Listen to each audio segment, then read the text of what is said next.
अभी मैं रिकवर कर रहा हूँ, अभी बेटर फ़ील कर रहा हूँ। आज ही मैं हॉस्पिटल से डिस्चार्ज हुआ हूँ, मैं सीधा यहाँ धरने पे ही पहुँचा हूँ।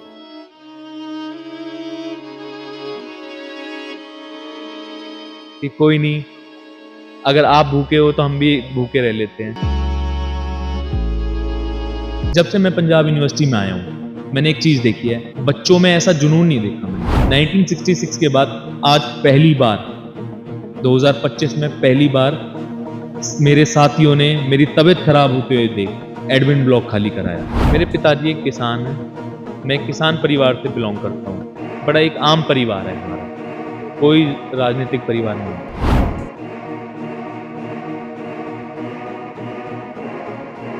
ਪੰਜਾਬ ਯੂਨੀਵਰਸਿਟੀ ਦੇ ਵਿੱਚ ਇਸ ਵੇਲੇ ਅਸੀਂ ਮੌਜੂਦ ਹਾਂ ਤੇ ਮੇਰੇ ਨਾਲ ਉਹ ਵਿਦਿਆਰਥੀ ਮੌਜੂਦ ਹੈ ਜਿਸ ਵੱਲੋਂ ਲਗਾਤਾਰ 7 ਦਿਨ ਭੁੱਖ ਹੜਤਾਲ ਰੱਖਣ ਤੋਂ ਬਾਅਦ ਜਿਹੜਾ ਐਫੀਡੇਵਿਟ ਪ੍ਰਸ਼ਾਸਨ ਜਿਹੜਾ ਪੀਯੂ ਪ੍ਰਸ਼ਾਸਨ ਹੈ ਉਸ ਨੂੰ ਵਾਪਸ ਕਰਨਾ ਪਿਆ, ਗੋਡੇ ਤੇ ਆਣਾ ਪਿਆ। ਅਭਿਸ਼ੇਕ ਡਾਗਰ ਇਸ ਵੇਲੇ ਸਾਡੇ ਨਾਲ ਮੌਜੂਦ ਨੇ, ਗੱਲਬਾਤ ਕਰਾਂਗੇ। ਪਹਿਲਾਂ ਤਾਂ ਡਾਗਰ ਜੀ ਕਿਵੇਂ ਹੋ, ਤਬੀਅਤ ਕਿਵੇਂ ਜੀ ਹੈ ਤੁਹਾਡੀ?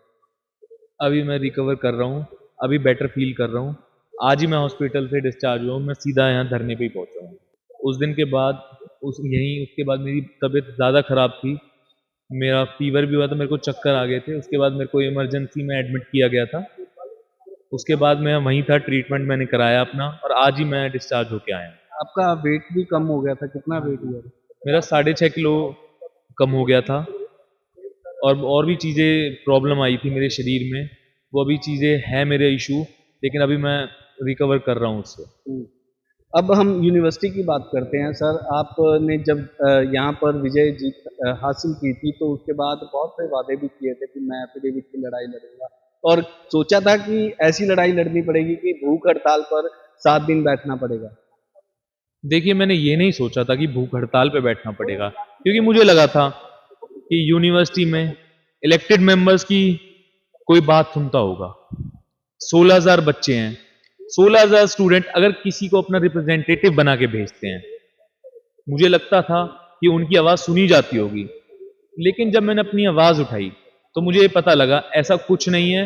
यहाँ सिर्फ किसी इलेक्टेड मेंबर्स की आवाज़ नहीं सुनी जाती, यहाँ सिर्फ अपने जो इनके तानाशाही रवैया है, तुगलकी फरमान है, वही लाए जाते हैं। फिर मैंने ये लड़ाई लड़ने का फैसला लिया। शुरुआत में मैंने जब शुरुआत करी थी, मुझे ये नहीं पता था मेरे साथ इतने लोग जुड़ेंगे और ये मेरी लड़ाई इतनी बड़ी बनेगी। पेरेंट्स ने कितना सपोर्ट किया? पहले तो माँ बाप नहीं चाहते उनके बेटे जो हैं भूख हड़ताल पर, हंगर स्ट्राइक पर बैठे। पेरेंट्स का क्या योगदान था? देखिए, अगर इंसान कोई भी इंसान अपनी लाइफ में कुछ भी करता है, उसके पेरेंट्स का उसके पास सपोर्ट होना बहुत ज़रूरी है। अगर मैंने जब इलेक्शन भी कंटेस्ट करना चाहा, क्योंकि इलेक्शन कंटेस्ट करने में आप सब जानते हैं बड़ी चीज़ें लगती हैं, बड़ी मेहनत लगती है, परिवार का बहुत सपोर्ट होना चाहिए। उसके बाद भी मेरे पास बहुत सपोर्ट था। जब मैंने यहाँ ये बताया कि मैं ये कदम उठाने वाला हूँ, हंगर स्ट्राइक तक, तो मेरे फादर साहब का सिर्फ एक ही कहना था, कोई फ़र्क नहीं पड़ता आप क्या कदम उठाएं, सिर्फ फ़र्क इस चीज़ से पड़ेगा, अगर आप जो कदम उठाएं क्या वो कदम इतना स्ट्रॉन्ग कदम है कि वो बच्चों का काम करवा सके जिस लिए आप लड़ाई लड़ रहे हैं। क्या आपके कदम में इतनी ताकत है, आपकी लड़ाई में इतनी ताकत है, जिस लड़ाई को आप लड़ने जा रहे हो उसको सफल बना सके। तो मेरे फादर साहब का और मेरी मदर का और मेरी सिस्टर का, हम पूरी फैमिली का मेरे पास पूरा सपोर्ट था। उन्होंने मेरे को हमेशा मोटिवेट किया कि आपकी जीत ज़रूर होगी, ये लड़ाई में आप अकेले नहीं हो। कभी कभार तो मेरी फैमिली भी ये कहती थी कि कोई नहीं, अगर आप भूखे हो तो हम भी भूखे रह लेते हैं। तो मैंने उन्हें कहा नहीं, आपको रहने की कोई ज़रूरत नहीं है, मैं अकेला काफ़ी हूँ। तो उन्होंने बहुत साथ दिया मेरा। तो ये लड़ाई सिर्फ यहाँ जो मैं बैठा था मेरी अकेले की नहीं थी, ये लड़ाई बहुत बड़ी लड़ाई थी, क्योंकि ये लड़ाई मेरे घर भी चल रही थी, क्योंकि मेरी मदर को टेंशन बहुत थी, लेकिन उसके बाद भी उन्होंने बहुत मेरा सपोर्ट किया। प्रशासन की बात करें तो जब तक एफिडेविट इन्होंने वापस नहीं लिया तब तक बहुत चीज़ें चलती रही। ईगोइज्म, बहुत चीज़ें जो है उसके लिए प्रोटेस्ट भी चलता रहा लगातार, है ना, वीसी के गेट के सामने। तो उस समय क्या परिस्थिति थी? क्या लगता था अभी वापस करेंगे या और बैठना पड़ेगा? नहीं, मुझे पता था कि ये वापस होना पड़ेगा, क्योंकि जब से मैं पंजाब यूनिवर्सिटी में आया हूँ, मैंने एक चीज़ देखी है, ऐसा जुनून बच्चों में ऐसा जुनून नहीं देखा मैंने, ऐसा प्रोटेस्ट मैंने अपनी पंजाब यूनिवर्सिटी के, मेरा 4th ईयर है, मैंने आज तक नहीं देखा था। 1966 के बाद, मेरे को तो एक किसी साथी ने बाद में बताया, 1966 के बाद आज पहली बार 2025 में पहली बार मेरे साथियों ने मेरी तबीयत खराब होते हुए देख एडमिन ब्लॉक खाली कराया।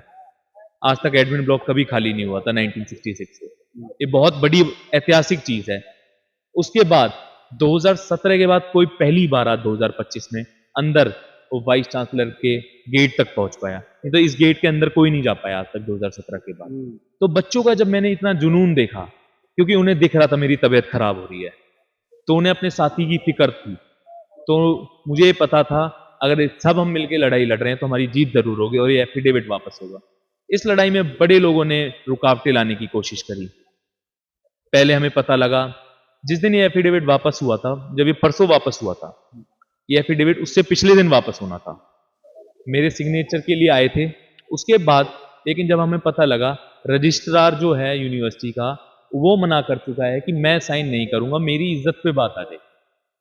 उसके बाद जब अगले दिन, तो मैंने और मेरे साथियों ने हमने डिसाइड किया हम रजिस्ट्रार से ही मिलते हैं। फिर हम एडमिन ब्लॉक गए, तो हमें वहां बड़ी परेशानी झेलनी पड़ी और रजिस्ट्रार हमें वहां नहीं मिले। तो उनका रजिस्ट्रार ने तो हाँ बोल दी उसके बाद हमारा प्रेशर देख के, लेकिन उसके बाद कोई और इंसान भी था जिसने यहाँ बड़ी रुकावटें करने की कोशिश करी, लेकिन उसमें वो असफल। आपने जब ये सारा स्थिति चल रही थी, ये सारा सिस्टम चल रहा था, तो उस समय कहा कि मैं उनकी तरह भी कर सकता था जो बाहर बैठकर या दूसरी पार्टियों में बहुत कुछ कर रहे हैं, इसको टारपीडो करने की भी कोशिश की गई। इसमें क्या सिचुएशन थी? देखिए, मेरा ये कहना था कि आज तक जीतने के बाद कोई भूख हड़ताल पे, ठीक है, आज तक जीतने के बाद, जब से मैं यूनिवर्सिटी में आया हूँ, यूनिवर्सिटी की पॉलिटिक्स को देख रहा हूँ, जीतने के बाद इंसान कोई भी हंगर स्ट्राइक इस तरीके का कदम नहीं उठाता है, क्योंकि सबको नॉर्मल परसेप्शन है अब इंसान जीत चुका है, उसे क्या लेना यूनिवर्सिटी से। लेकिन मेरा ये मानना नहीं था। मेरा ये मानना था यूनिवर्सिटी ने हमें इतना कुछ दिया, अब जब यूनिवर्सिटी को हमारी जरूरत है तो हम उसको कुछ ना कुछ तो दें। तो मैंने ये फैसला लिया, क्योंकि मेरे पास भी और भी लोग ऐसे हैं, कई लोग हैं, आप सभी जानते हैं, मेरे को बताने की जरूरत नहीं है, जो सिर्फ आराम से बैठ के सारी चीजें देख रहे थे। उनके पास भी मौका था लड़ने का, ये लड़ाई लड़ने का, लेकिन वो लड़ाई लड़ने नहीं आए। उनकी कोई मजबूरी हो सकती है। तो मैंने ये फैसला लिया था मेरे को ये लड़ाई लड़नी है और हर हर तरीके से ये जीत हासिल करनी है। तो फैमिली बैकग्राउंड क्या है? पिताजी को पॉलिटिक्स में क्या है? मेरे पिताजी एक किसान हैं, मैं एक किसान परिवार से बिलोंग करता हूँ। बड़ा एक आम परिवार है हमारा, कोई राजनीतिक परिवार नहीं है। मतलब इस लेवल पर पहुंचने के लिए काफी संघर्ष करना पड़ा। हाँ जी, संघर्ष मैंने करा, लेकिन मेरे साथियों ने मेरे से ज्यादा संघर्ष करा। हमेशा मेरे साथियों ने मेरी, अगर मैं कुछ 2 कदम चलता तो मेरे साथी 4 कदम चलते हैं। तो मेरे अंदर अपने आप ही ये चीज अंदर से आती थी, जब मेरे साथी मेरे लिए इतना कर रहे हैं तो मेरी भी जिम्मेदारी बनती है उनकी गर्दन को ना झुकवाऊं मैं नीचे। तो मेरी जिम्मेदारी थी, संघर्ष हम सबने मिलके किया था। आज ये धरना, ये प्रोटेस्ट उस मोड़ पर पहुंच चुका है जब तमाम पार्टियों के अलग अलग लीडर्स आपके पास आ रहे हैं, सिंगर्स आ रहे हैं, सोशल वर्कर्स आ रहे हैं, है ना, अलग अलग जो धार्मिक जथेबंदियां उनके लोग आ रहे हैं। तो क्या मन में चलता है यार, अब क्या होने वाला है या क्या होगा और कितनी लड़ाई लड़नी पड़ेगी? जब कब ये लड़ाई लड़ने के लिए तो हम तो तैयार हैं। कितनी लंबी लड़नी पड़ेगी, ये तो कभी सोचा होगा ये दिमाग तो में? हमारे ऊपर है। अगर हम जितनी जल्दी से अपनी एकता दिखाएंगे और इस लड़ाई को ज्यादा मजबूती से लड़ेंगे और मिलके लड़ेंगे तो जल्दी जीत हासिल करेंगे। क्योंकि अगर हमारा किसी भी चीज को सफल कराने के लिए जो आपका मास पॉपुलेशन है वो चीज जरूरी है, उसका सपोर्ट जरूरी है। जब हमें बाहर से इतना सपोर्ट मिलेगा, हर संगठन का सपोर्ट मिलेगा, तो हमारी जीत भी जल्दी होगी। एफिडेविट के लिए बेशक मुझे 7 दिन रहना पड़ा, तो लेकिन ये मुद्दा बड़ा है, तो मुझे लगता है उससे ज्यादा दिन भी हमें इसके लिए संघर्ष करना पड़े तो हमें इसमें संकोच नहीं करना चाहिए। लगता है कि मोदी मान जाएगा, केंद्र सरकार मान जाएगी? चलिए, ये तो मैं तो ये जानता हूं, कोई माने या ना माने, अगर हम लोग अपनी एकता दिखाएंगे, हम सभी अपने छात्रों को जागरूक करेंगे और सब मिलके अपना ये संघर्ष करेंगे हमारे हकों का, तो कोई भी मानेगा। डॉक्टर साहब, मैं एक बात ज़रूर आपसे जानना चाहूँगा कि इन 7 दिनों में कभी आपको लगा यार मैं चंगा भला पढ़ाई कर रहा था, लॉ का स्टूडेंट था, ये कौन से कामों में फँस गया? नहीं, देखिए बिल्कुल नहीं लगा मुझे ऐसा कभी भी, क्योंकि देखिए लॉ का स्टूडेंट, लॉ का जो स्टूडेंट होता है ना सर, वो हमारे समाज का सबसे इम्पोर्टेंट लोग होते हैं, क्योंकि वो अपनी हक जानते हैं, क्योंकि उन्होंने कानून पढ़ा होता है, तो अपने राइट्स जानते हैं, तो उन्हें ये पता होता है ये मेरे साथ सही हो रहा है या गलत हो रहा है। अगर जो लॉ का स्टूडेंट है वो भी अपनी आवाज नहीं उठाएगा, फिर कौन उठाएगा? जिस बेचारे को अपने हक ही नहीं पता, जिस बेचारे को यही नहीं पता मेरी राइट्स क्या है, मेरी ड्यूटीज क्या है, फिर वो अपने हकों की आवाज कैसे उठाएगा? तो मुझे बिल्कुल भी नहीं लगा, जब मैंने शुरुआत किया था उस दिन भी मेरे साथी मेरे साथ थे, और जब शुरुआत करा था उसके बाद लगातार ये काफिला इतना बड़ा हो गया हमारा, लोग जुड़ते गए, बाहर से हमें सपोर्ट आती गई, बड़े समाज सेवी, बड़े बड़े बड़े नेताओं का हम पे समर्थन आया, तो उससे हम हमेशा मजबूत होते गए। तो ये सोचने का ही कभी समय नहीं आया मेरे दिमाग में। अब कितना बूस्ट मिलता है लोगों से मिलके, खास तौर पर पंजाब के लोगों से, क्योंकि आप हरियाणा फरीदाबाद से बिलोंग करते हैं, तो पंजाब के जो लड़के हैं उनसे मिलकर, बड़ा भाई छोटा भाई है एक दूसरे के, तो कितना सपोर्ट मिलता है खास तौर पर पंजाब से? मुझे पूरा सपोर्ट मिलता है पंजाब से, हरियाणा से भी पूरा सपोर्ट मिलता है, मुझे हर उस इंसान से सपोर्ट मिलता है जो ये जानता है छात्रों का दर्द क्या है और किस दर्द के लिए हम लड़ रहे हैं। जो उस दर्द से अपने आप को कनेक्ट कर पाता है, मुझे हर उस इंसान का सपोर्ट मिलता है, किसी एक क्षेत्र के इंसान का नहीं, मुझे हर इंसान का सपोर्ट मिल रहा है इस लड़ाई में। फाइनली अब जो 10 तारीख को बंद की कॉल दी गई है, बड़ा इकट्ठ करने की कॉल दी गई है, क्या मैसेज देना चाहेंगे पंजाब वालों को, हरियाणा वालों को, और जो यूथ है खास तौर पर उनको? मैं हर उस इंसान को ये मैसेज देना चाहूंगा, जो भी इंसान मुझे सुन पा रहा है, कि जो हमारी 10 तारीख की कॉल है उस पे आप जरूर आइए, क्योंकि ये कॉल हम जो अभी शुरुआत कर रहे हैं, ये एक शुरुआत है। अगर हमारी शुरुआत कमजोर होगी तो आगे की लड़ाई भी कमजोर होगी।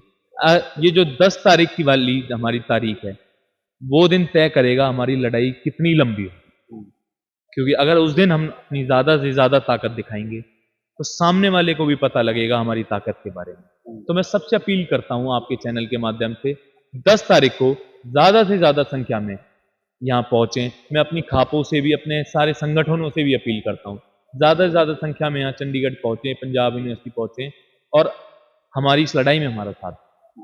बहुत बहुत ਧੰਨਵਾਦ। धन्यवाद जी। ਗੱਲਬਾਤ ਕਰਨ ਦੇ ਲਈ। ਸੋ ਸੁਣਿਆ ਤੁਸੀਂ ਕਿਸ ਤਰੀਕੇ ਦੇ ਨਾਲ ਲਗਾਤਾਰ 7 ਦਿਨ ਭੁੱਖ ਹੜਤਾਲ ਕਰਨ ਤੋਂ ਬਾਅਦ ਪੀਯੂ ਪ੍ਰਸ਼ਾਸਨ ਨੂੰ ਗੋਡੇ ਤੇ ਲਿਆਉਣ ਵਾਲੇ ਇਸ ਸਟੂਡੈਂਟ ਜਿਹੜੀ ਸੰਗਠਨ ਹੈ ਉਸ ਦੇ ਲੀਡਰ ਵੱਲੋਂ ਸਾਫ਼ ਤੌਰ ਤੇ ਅਪੀਲ ਕੀਤੀ ਗਈ ਹੈ ਕਿ ਜ਼ਿਆਦਾ ਤੋਂ ਜ਼ਿਆਦਾ ਲੋਕ ਜਿਹੜੇ ਨੇ ਇਸ 10 ਤਰੀਕ ਦਾ ਜਿਹੜੇ ਪੰਜਾਬ ਯੂਨੀਵਰਸਿਟੀ ਦੇ ਵਿੱਚ ਇਕੱਠ ਦੀ ਕਾਲ ਦਿੱਤੀ ਗਈ ਆ ਉੱਥੇ ਪਹੁੰਚਣ ਅਤੇ ਵੱਧ ਚੜ ਕੇ ਇਹਨਾਂ ਦਾ ਯੋਗਦਾਨ ਪਾਉਣ। ਹਾਲਾਂਕਿ ਉਸਨੇ ਦੱਸਿਆ ਕਿ 7 ਦਿਨ ਭੁੱਖ ਹੜਤਾਲ ਤੇ ਰਹਿਣ ਤੋਂ ਬਾਅਦ ਉਹ ਹਸਪੀਟਲਾਈਜ਼ਡ ਹੋ ਗਿਆ ਸੀ, ਉੱਥੇ ਉਸ ਦਾ ਟ੍ਰੀਟਮੈਂਟ ਚੱਲਿਆ ਸੀ ਤੇ ਜਿਵੇਂ ਉਸ ਨੂੰ ਉੱਥੋਂ ਛੁੱਟੀ ਮਿਲਦੀ ਹੈ ਹਸਪੀਟਲ ਤੋਂ ਤੇ ਉਸ ਤੋਂ ਬਾਅਦ ਉਹ ਧਰਨੇ ਦੇ ਵਿੱਚ ਫੇਰ ਸ਼ਾਮਲ ਹੋ ਜਾਂਦਾ ਹੈ।